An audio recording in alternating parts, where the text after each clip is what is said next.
Lisa, what's the mood like in the squad after round one win? Yeah, it's good. Excited for round two. Obviously, got back Sunday night, and then we've just been doing preparation. We've obviously got another training tonight, and then we launch into Saturday. Starting off the season with a big road win against a pretty difficult power side. Like, how much can that set your season up on the right foot? Yeah, certainly. I mean, it is one game, but the belief is really strong. These girls have been working really hard again this pre-season, so we look forward to the challenge of Brisbane, and one I'm really excited about. What did you make of Brisbane's round one performance? Obviously, they're a pretty good team. They had a really good season last year. What did you make of their opening round? Yeah, they're two terrific teams. Obviously, went right down to the wire. It's a challenge for us, but one that we want to be in. We talked about this late last year against Adelaide, and now these are the positions we want to be in. We want to be the best, and this is a gift for us to be able to come up against a team that's really strong early in the season, and we're looking forward to this challenge. It's a pretty tough slate in terms of the teams you guys play early in the season. You get North quite soon after. How important is that for you guys to face these top-tier teams early in the season to give you guys a bit of a yardstick to measure yourself against? Yeah, exactly that. It's a great challenge. One, we've kind of pinned nice and early. We knew that we've got some great teams, and, to be honest with you, there's not much between the top and the bottom, and we're really excited, obviously, to play a really good mix. We've got Brisbane, obviously we've got North Melbourne, Sydney and West Coast, so, the competition's really close, and so, we'll see how we go this weekend. With the obviously the dynamics of the competition, I think the last time the girls have played against Brisbane, I think it was 2022, this time in 2022. So I guess, that presents a unique challenge in scouting, doesn't it? You're kind of relying on them performing against other teams rather than yourself. Yeah, absolutely. And I said before I wasn't here, so I deleted it from the memory. But it's just one of those ones. We know that they haven't been here. They played West Coast last year here, and I went and had a watch. And they're an impressive outfit. They've been at the top for a long time because they're a good team, and that's exactly what we want. We want to be under pressure. We want to fight against those top teams and find where we are early in the season. And being back at home now for a fortnight after starting off with a strong away clash, how does that kind of build on that momentum that you started last week? Yeah, it does, and we look forward to getting down to South Freo. We haven't been in front of our home crowd for a while. We're really excited, obviously, at that opportunity, and it's Footy Fun Carnival Day, so we can't wait to be down there. You mentioned the Footy Fun Carnival Day. I think the girls will be in their footy colours this afternoon. Yeah. Are you predicting anything big from anyone? No. I was speaking to Hayley before, obviously. Weirdly enough, we played for the same team, even though our age bracket is significantly different. So she'll be in the Coastal Titans gear, and looking forward to seeing what the Victorian girls bring over with their jumpers as well. How's Tanisha going? Obviously, she suffered that concussion. No, she's tracking really well. She's a really important player. I thought she had a terrific first half, and obviously unfortunate, but she's working really hard to get back as soon as she can. You talked about it a bit last week, but how did you find that midfield mix in round one? You've got plenty of options to run through there. What was some of the things you were pleased with and some things you kind of want to tweak? Yeah, certainly we've got a really great midfield, and they're the conversations we're constantly having. Hayley didn't play midfield minutes last week, neither did Ange, and so that's a beauty that we can bring those players through whenever we need to. They're very important players for us, and trying to get that midfield mix right is difficult, but it's a good problem to have. Thanks. Thanks, everyone. Yes, absolutely. Still all good, guys? I guess on the back of that, the no midfield minutes, but you clearly had an impact forward. How did you find it? Yeah, I'm really enjoying very different role and something I've learnt or been working on over the pre-season.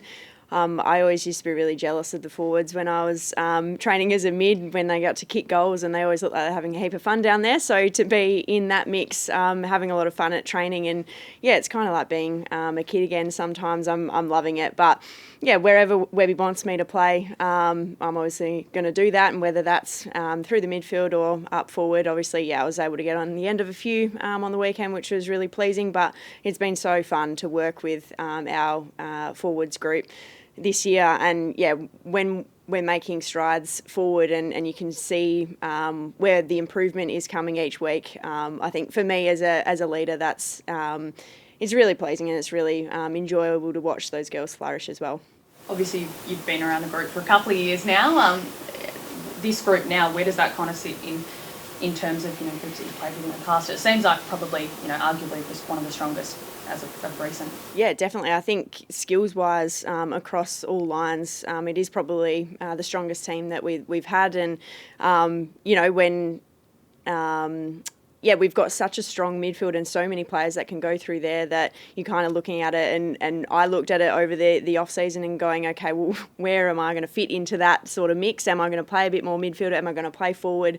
For me, it is looking at that, and that is such a good problem to have when you got so many good players that you got to fit into a team. So, we're in a really good space at the moment, but we've obviously got to just, all those great players need to work together, and when that happens, really, really good things can come from that. But it's round one, so we just keep plugging along. Kiara Bowers, for one, looked like she hadn't missed a beat on her return. How great was it to run out with her again? Yeah, I've obviously played with Kiara a lot, both before Freo and now obviously at Freo.